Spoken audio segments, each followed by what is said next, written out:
Have you ever felt like you see things others don't? Like you walk into a room and instantly sense the tension no one's talking about? The lie behind the smile, the pain behind the posture? If you've ever been told you're too intense, too sensitive, or that you read too much into things, you might not be imagining it. You might be what Carl Jung called a highly differentiated intuitive, someone with a rare, powerful gift of perception. But is it a blessing or a curse? Comment below. Do you recognize yourself in Jung's description? Which of the 4 types do you relate to most? Feeling, thinking, sensation, or pure intuitive?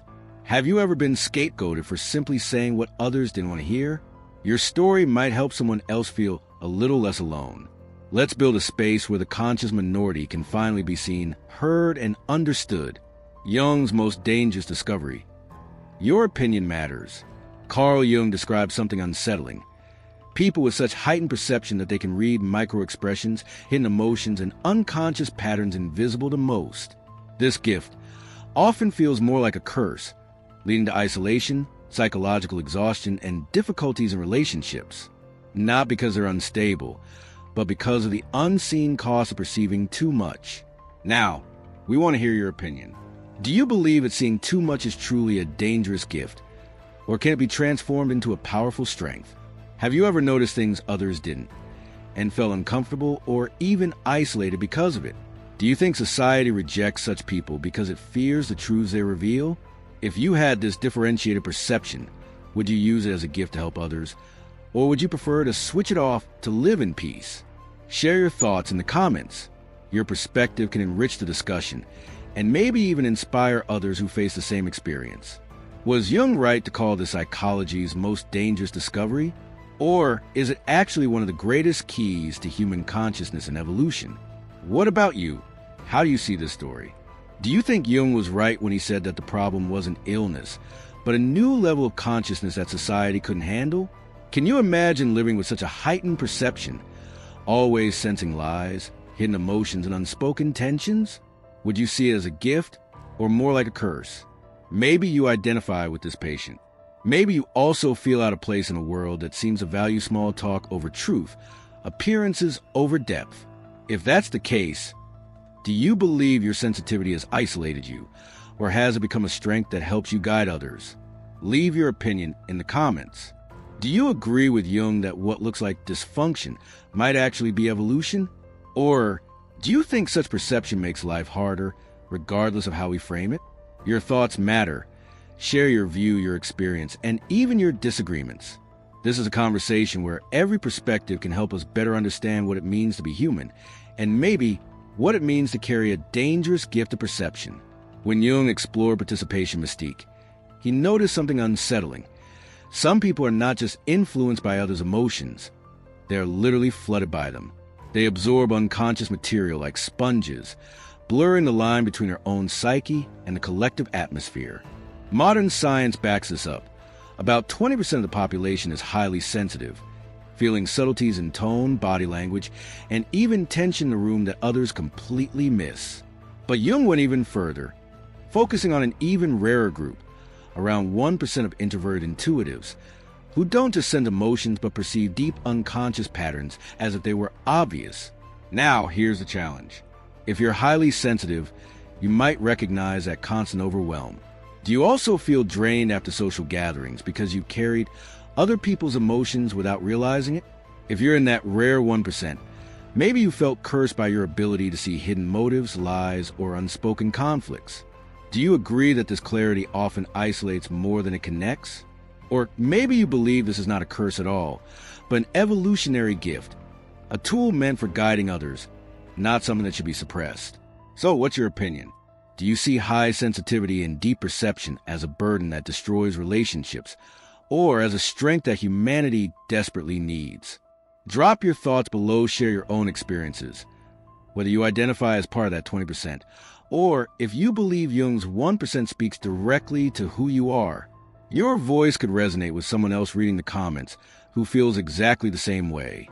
When you hear this idea that the real danger isn't the perception itself, but the isolation it creates, it forces us to reflect.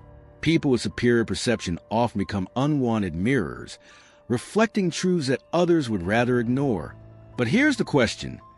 Is this truly a curse, or can it be transformed into a gift? I want to hear from you. Do you believe that society pushes away those who see too much because it's uncomfortable, or do you think these people isolate themselves out of self-preservation? Have you ever felt like your way of perceiving reality made others pull away from you, or maybe even made you pull away from them? Some say the sensitivity is a burden that destroys relationships. Others argue it's an extraordinary ability that, once integrated, can guide others. What's your opinion? Does deep perception isolate, or does it open the door to a higher kind of connection? Share your perspective in the comments. Do you see superior perception as a danger or as an evolutionary gift? Have you ever felt like the mirror that others couldn't bear to look into? Do you think isolation is inevitable, or is it possible to find spaces where this gift is valued? Your stories and reflections might help someone else feel less alone with their own perceptions. Let's turn the comment section into a space where these experiences aren't just a danger, but a dialogue. When you hear about Jung's idea of shadow projection and the scapegoat phenomenon, it immediately raises a question. Why do people attack those who simply reflect what's already hidden within them? Jung pointed out that individuals with sharp perception often become targets not because they're causing harm, but because they reveal truths others are desperate to keep buried. Think about it. In your own life, have you ever felt like the mirror in the room, the one who notices what no one else dares to say? Or maybe you've seen someone else play that role and be punished for it. Society tends to make scapegoats out of those who uncover uncomfortable realities. Now, I'd love to hear your perspective in the comments. Do you agree with Jung that highly perceptive individuals end up carrying what the collective cannot face? Have you ever experienced being scapegoated just for seeing too much? Or do you think people project their shadows in subtler ways without even realizing they're doing it? Your opinion matters here. Drop a comment and share if you believe this phenomenon is still happening today, in families, workplaces, or even on a cultural level. Let's see how many of you recognize this truth in your own lives. The 4 types of introverted intuitives. When Jung described the 4 phases of introverted intuition, he revealed how differently this gift can shape people's lives. Feeling intuitive, you feel what others cannot say. You carry emotions that aren't even yours, and sometimes it feels like drowning in an ocean of invisible waves. Do you relate to absorbing the moods of a room without anyone saying a word? Thinking intuitive, you see the patterns. While others are still confused, you already sense what's about to happen. People may call it overthinking, but in truth, you're processing unconscious structures. Have you ever predicted outcomes that later became real, even when no one believed you? Sensation intuitive. You feel in your body what others hide in their psyche. A tension, a sickness, a hidden stress. You sense it before it fully manifests. Some might think it's strange, but it's actually perception at a deeper level. Do you ever feel other people's pain before they even realize it themselves? Pure intuitive. You see everything all at once. You connect dots others didn't even know existed. But the weight of too much perception can overwhelm, because without structure, every insight becomes a flood. Have you ever felt this constant stream of knowing without being able to turn it off? Now I want to hear from you. Which of these 4 types resonates with your experience? Do you see yourself more as the empathic feeling intuitive, the analytical thinking intuitive, the embodied sensation intuitive, or the visionary pure intuitive? Or maybe you see traces of more than one type in yourself. Your perspective is what makes this community grow richer.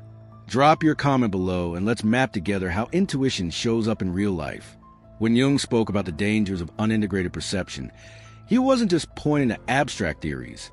He was describing lived realities that many of us may have felt. Think about it. Disruption of the collective unconscious. Have you ever noticed that when you point out something everyone else is ignoring, people get uncomfortable or even hostile? It's like breaking an invisible agreement to maintain an illusion. Some people might see this as courage, while others view it as a threat. Do you think telling uncomfortable truths is worth the cost of social resistance? Psychological isolation. Those who perceive too much often end up feeling existentially alone. Seeing through facades, noticing hidden motives, or recognizing emotional undercurrents can leave you unable to connect in everyday small talk. Some would say this isolation is the price of deeper awareness, while others might argue it's a sign to tone it down. In your opinion, is isolation a burden or a necessary space for growth? Identity dissolution. Participation mystique can blur the lines between self and others. Absorbing unconscious material that doesn't belong to you can make you question your own identity. Some see this as a gift of empathy, others as a dangerous trap. What do you think? Does deep perception bring clarity to who you are, or confusion about where you end and others begin? I'd love to hear your perspective in the comments. Which of these dangers do you think is the hardest to deal with? Have you ever felt isolated because you noticed something others didn't? Do you see heightened perception as a blessing, a curse, or both? Your opinion matters here. This isn't about right or wrong, but about exploring how perception shapes our lives. So tell me, do you believe these dangers are inevitable, or can they be transformed into strengths? The individuation process is a journey that touches every one of us in different ways, but each person experiences it uniquely.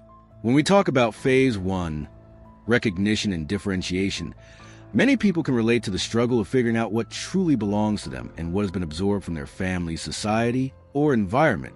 Maybe you've asked yourself before, is this feeling really mine, or am I just carrying it from someone else? In phase 2, shadow integration, the challenge is to face the darker parts of ourselves, the ones we often deny or try to hide. For some, this means accepting anger, jealousy, fears, or weaknesses. For others, it means discovering that the shadow also holds forgotten strengths and hidden potential. So here's a question for you. Do you feel you've already faced your own shadow, or are you still avoiding it? Finally, in phase 3, conscious participation, the task is to engage with other people's unconscious material while staying grounded in your own identity. This is where true maturity comes in, being able to connect deeply without losing yourself. Think about it. Have you ever managed to stay fully yourself while dealing with the intense emotions of others? Now I'd love to hear from you in the comments. Which phase do you feel you're currently in? Do you resonate more with recognition and differentiation, shadow integration, or conscious participation? Share your thoughts. Your experiences could help someone else who's walking the same path. When you hear about these two historical figures, Nietzsche and Meister Eckhart, you can't help but wonder, what truly makes a difference between destruction and transformation? Nietzsche had extraordinary perception, but without integration it tore him apart. His vision of reality, his sharp insights, instead of guiding him, consumed him and led to collapse. On the other hand, Meister Eckhart represents the opposite path. He also had deep, almost mystical intuition, but instead of letting it isolate or destroy him, he turned it into service, humility, and wisdom for others. And now the question is, what do you think? Do you agree that perception alone, without integration, can become dangerous? Or do you believe Nietzsche's breakdown was inevitable, independent of his gift? Some people might see Nietzsche as a tragic genius who carried truths too heavy for one man. Others might view Eckhart as proof that spiritual humility is the key to handling extraordinary perception. So share your thoughts in the comments.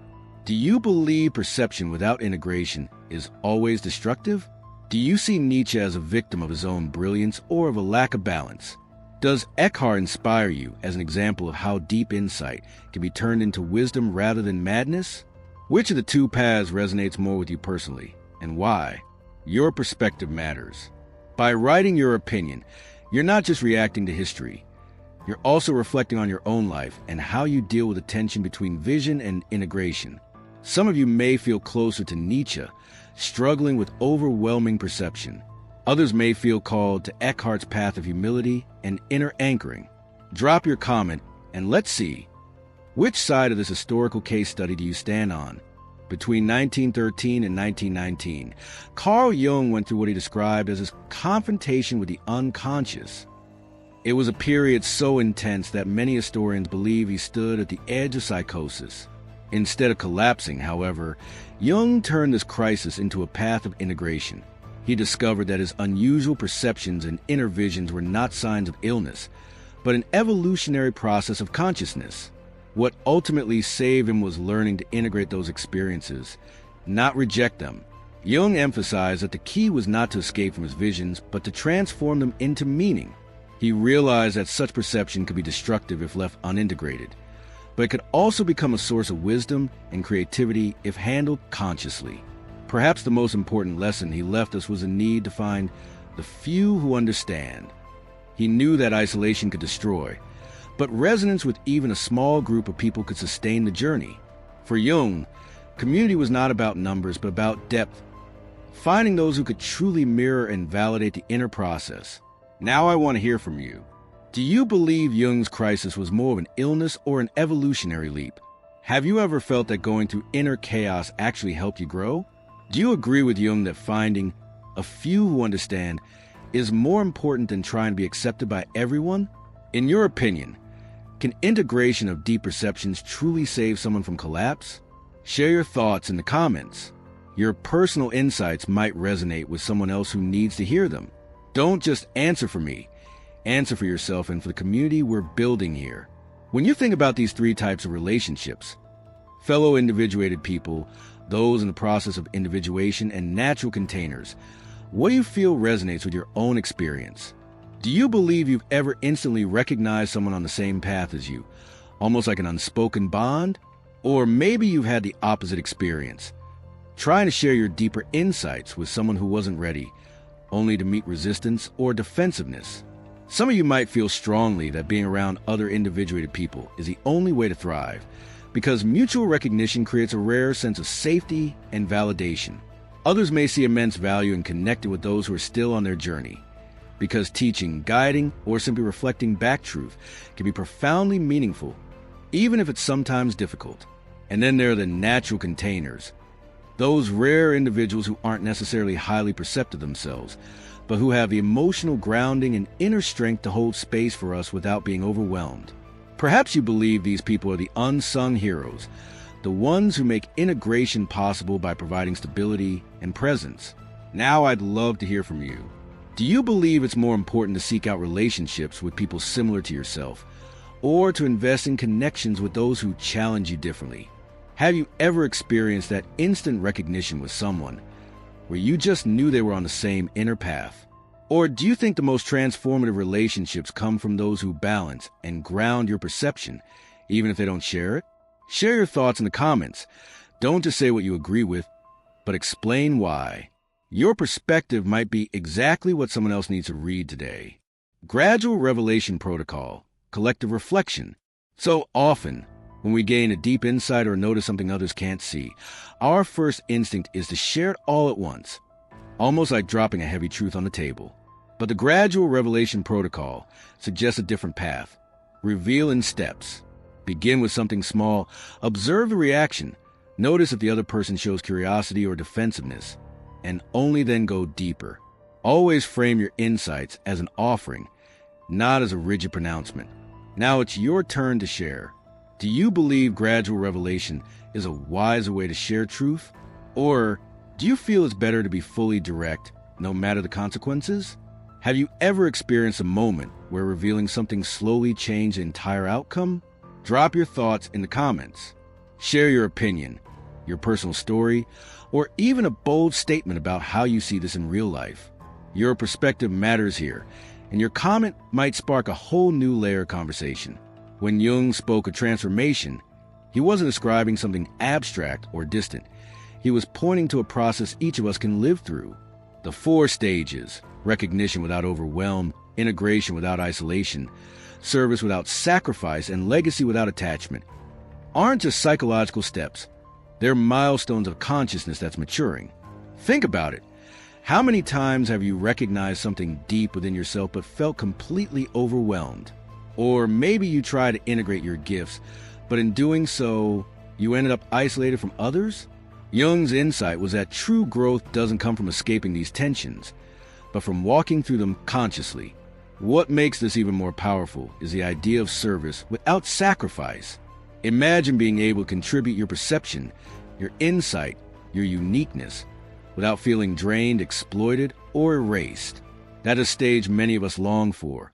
And when it happens, it changes not just you, but the people around you. And then comes legacy without attachment.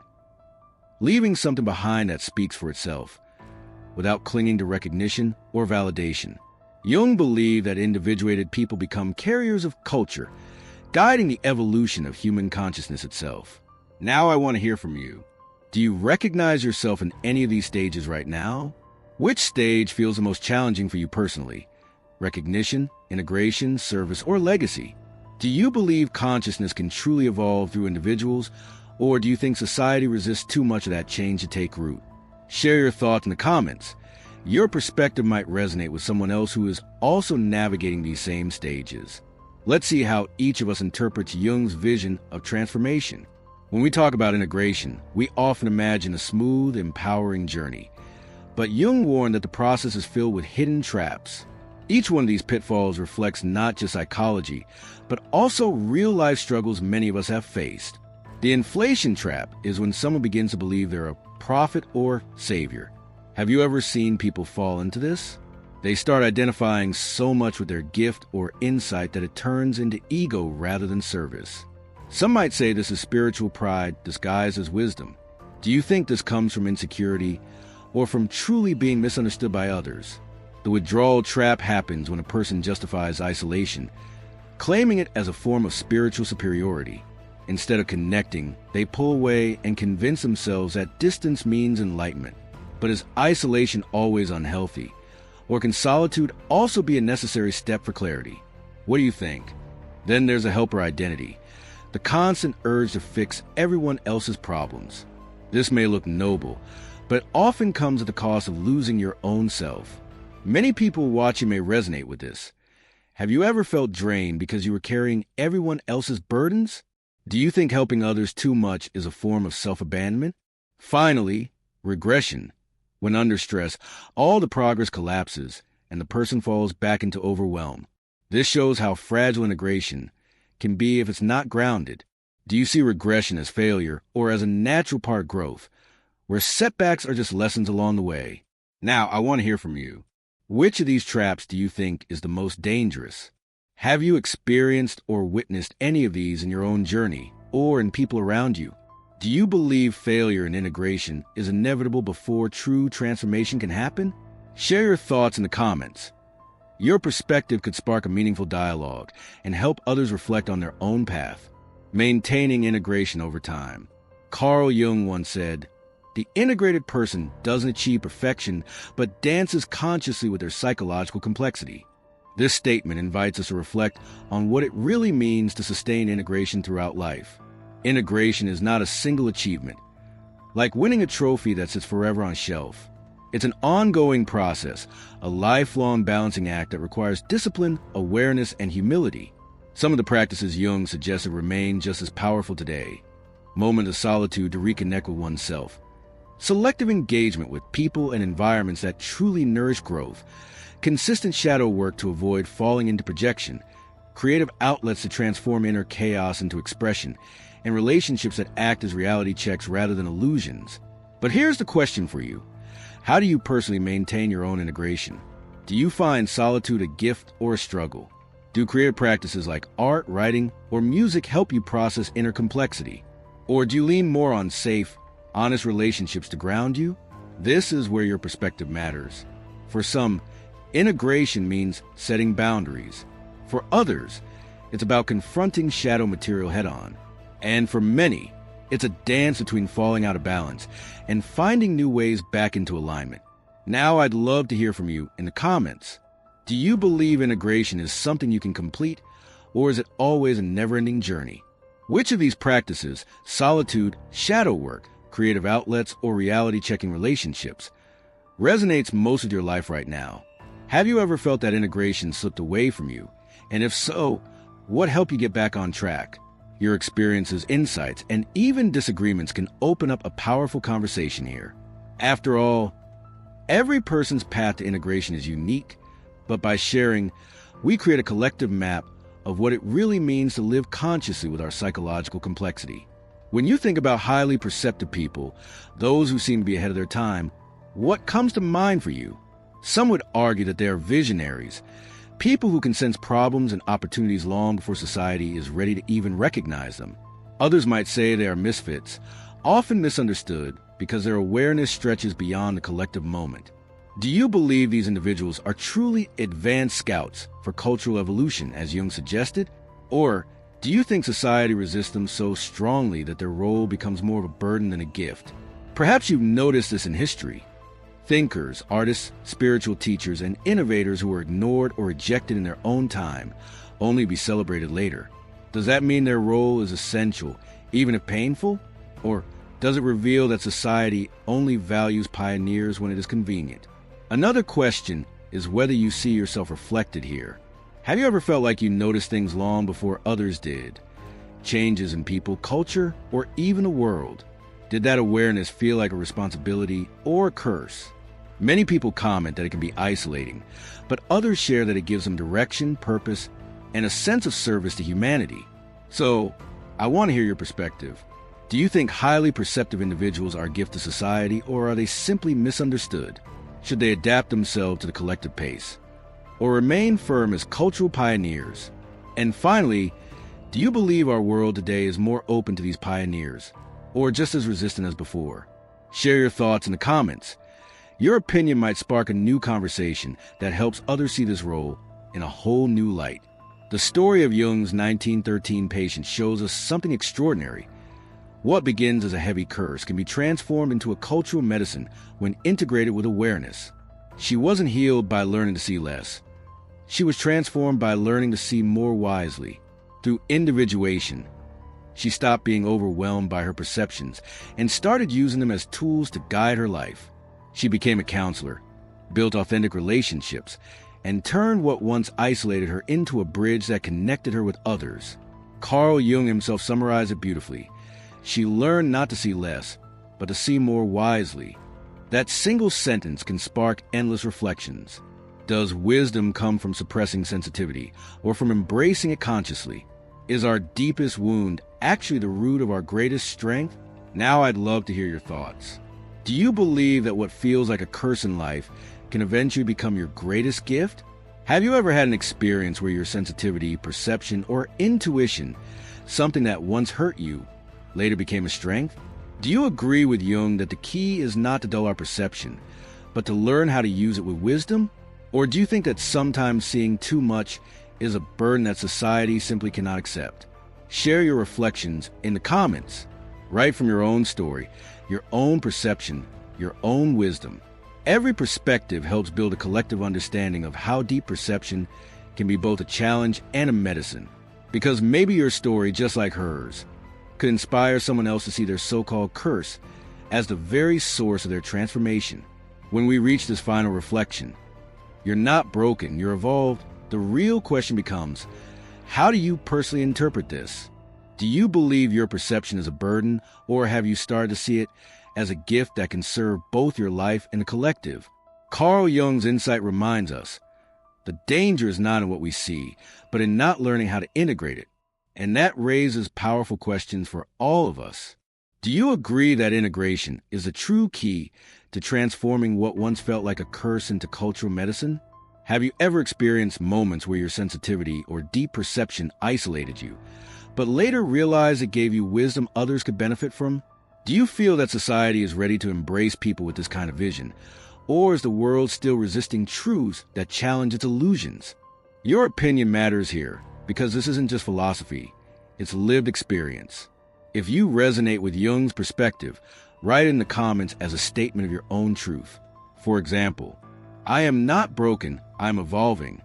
My perception is not my burden, it's my contribution. Integration is how I transform my sensitivity into strength.